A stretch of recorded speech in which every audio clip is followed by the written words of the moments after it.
जी के जी इस ऑनलाइन में प्रश्न हम कर रहे थे जो आने वाले सभी एग्जामों के लिए महत्वपूर्ण होंगे। तो एक एक कर चलिए हम देख लेते हैं। इससे पहले और भी क्लासें ऑनलाइन को हो रही हैं जो आप जाकर प्लेलिस्ट से देख सकते हैं। तो अगर कुछ नए हैं तो इसको लाइक करिए, सब्सक्राइब करिए और शेयर करिए। चलिए देखते हैं पहला प्रश्न। पहला प्रश्न है, किस देश की स्थलीय सीमा सर्वाधिक देश से लगती है? तो सर्वाधिक देश से लगने वाली स्थलीय सीमा किसकी है? तो चाइना की है। नेक्स्ट है, बैरोमीटर के पठन में तेजी से गिरावट की बात का सूचक है। तो अगर बैरोमीटर पाठ्यांक में तेजी जो गिरावट होती है उस किस बात सूचक है? तो वो है तूफान आने का। ठीक है, अगर धीरे धीरे नीचे गिरता है तो क्या होगा? बारिश होने की संभावना है। और अगर धीरे धीरे ऊपर को चढ़ता है तो मौसम साफ रहने की संभावना होती है। बैरोमीटर इसी का सूचक होता है। नेक्स्ट है, भारतीय मरुस्थल का क्या नाम है? तो भारत में वही एक मरुस्थल है और जिसका नाम क्या है? थार का मरुस्थल। और एक शीत मरुस्थल है जो लद्दाख है। नेक्स्ट है, काजीरंगा अभयारण्य किस राज्य में है? तो काजीरंगा अभयारण्य की बात की है तो ये कहाँ पे? असम में है। नेक्स्ट है, पृथ्वी अपनी धुरी पर किस दिशा में घूमती है? तो ये घूमती है पश्चिम से पूर्व दिशा में। नेक्स्ट है, उज्जैन किस नदी किनारे बसा है? तो उज्जैन जो है क्षिप्रा नदी किनारे बसा है। ये कई बार एग्जाम में पूछा गया है। नेक्स्ट है, निम्न में से कौन सी धातु बिजली की सबसे अधिक सुचालक है? तो बिजली की सबसे अधिक सुचालक धातु है चांदी। नेक्स्ट देखते हैं, गोबर गैस में मुख्य रूप से क्या पाया जाता है? तो इसमें पाया जाता है मीथेन। नेक्स्ट है, स्वतंत्रता मेरा जन्मसिद्ध अधिकार है और मैं इसे लेकर रहूँगा। यह किसने कहा था?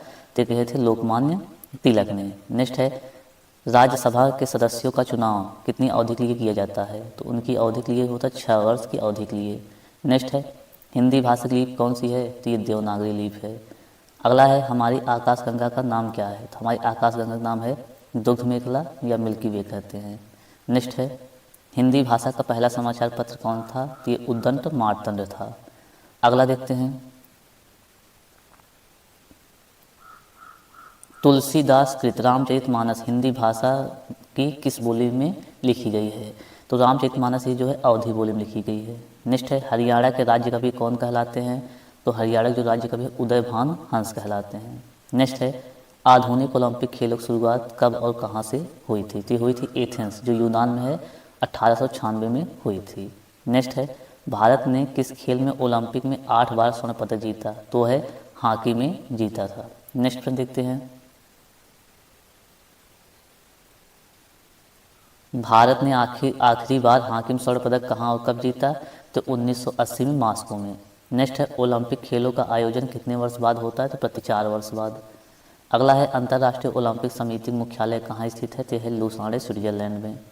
नेक्स्ट है, सन 2012 में ओलंपिक खेल कहाँ हुए थे? तो लंदन में हुए थे। आगे है, ओलंपिक ध्वज में कितने गोले होते हैं? तो उसमें 5 रिंग होते हैं जो महाद्वीपों के सूचक हैं। नेक्स्ट देखते हैं, एक ओलंपिक में सर्वाधिक स्वर्ण पदक जीतने वाला खिलाड़ी कौन है? तो माइकल फेल्प्स हैं। नेक्स्ट है, सन 2020 में ओलंपिक खेल कहाँ होंगे या कहाँ हुआ था? तो टोक्यो जापान में हुआ था। अगला है, सन 2012 में ओलंपिक खेलों में कांस्य पदक जीतने वाली साइना नेहवाल संबंध किस खेल से है? तो साइना नेहवाल बैडमिंटन खेलती हैं। नेक्स्ट है, भारत में ओलंपिक खेलों में पहली बार किस वर्ष भाग लिया था? तो सन 1900 में भारत ने पहली बार भाग लिया था। नेक्स्ट है, ओलंपिक खेलों में पदक जीतने वाली पहली भारतीय महिला कौन है? कर्णम मल्लेश्वरी हैं। नेक्स्ट देखते हैं,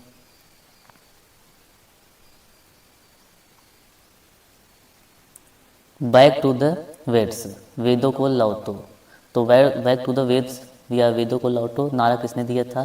तो महर्षि दयानंद सरस्वती ने दिया था। ये प्रश्न कई बार एग्जाम पूछा गया है। नेक्स्ट है, प्रसिद्ध झंडा गीत झंडा ऊंचा रहे हमारा की रचना किसने की थी? तो श्यामलाल गुप्ता पार्षद ने की थी। अगला है, पशुओं में मिल्क फीवर बीमारी किस कमी के कारण होता है? तो यह होता है कैल्शियम। ये भी एग्जाम में कई बार पूछे गए प्रश्न है। अगला है, मानव शरीर के किस अंग द्वारा यूरिया को रक्त से फिल्टर किया जाता है? तो यह होता है गुर्दे द्वारा, और फिल्टर करने की प्रक्रिया को हम डायलिसिस कहते हैं। अगला देखते हैं, किस एकमात्र भारतीय को अर्थशास्त्र में नोबेल पुरस्कार मिला है? तो प्रोफेसर अमर्त्य सेन को मिला है। नेक्स्ट है, भारत रत्न उस्ताद बिस्मिल्लाह खां किस वाद्य यंत्र के वादन में विख्यात रहे? तो थे शहनाई वादक। नेक्स्ट है, भारत के अंतिम गवर्नर जनरल कौन थे? तो सी राजगोपालाचारी। ये प्रथम भारतीय गवर्नर जनरल भी थे। नेक्स्ट है, भिलाई इस्पात संयंत्र का निर्माण किस देश के सहयोग से किया गया? ये किया गया था रूस के सहयोग से। अगला है, उत्तरी ध्रुव में भारत के अनुसंधान केंद्र का क्या नाम है? तो हिमाद्री। अगला देखते हैं, विश्व में माउंट एवरेस्ट पर चढ़ने वाली प्रथम महिला कौन थी? तो जापान की थी, जो जुंको तबाई नाम था। नेक्स्ट है, पीलिया किस अंग का रोग है? तो यकृत या लीवर का रोग है। नेक्स्ट है, द्रव सभी दिशाओं में समान दाब पारित करता है, यह कथन किस नियम संबंधित है? पास्कल के नियम पर। नेक्स्ट है, क्लोरोफिल का खनिज घटक क्या है? तो मैग्नीशियम है। अगला है, एलपीजी गैस क्या होती है? तो मुख्यतः ब्यूटेन होती है। अगला देखते हैं, किसने सर्वप्रथम अशोक के अभिलेख को पढ़ा? तो जेम्स प्रिंसेप ने पढ़ा था 1837 में। किस बौद्ध भिक्षु के प्रभाव में अशोक ने बौद्ध धर्म ग्रहण कर लिया? तो उपगुप्त के प्रभाव में। अगला है, कौन सा मुगल बादशाह अशिक्षित था? तो अकबर। अमृतसर की स्थापना किसने की थी? तो गुरु रामदास ने की थी। अगला है, गदर पार्टी संस्थापक कौन थे? तो लाला हरदयाल ने किया था। कहाँ पे? सैन फ्रांसिस्को में, और 1913 में। ये कई बार एग्जाम में प्रश्न पूछा गया, इसको याद रखिएगा। नेक्स्ट है, सिख इतिहास में लंगर प्रथा किसने शुरू की थी? तो गुरु अंगद देव ने शुरू की थी। अगला है, सबसे प्राचीन वेद कौन सा है? तो ऋग्वेद है। किस सुल्तान ने अपनी राजधानी दिल्ली से दौलताबाद स्थानांतरित की थी? तो मोहम्मद बिन तुगलक ने किया था।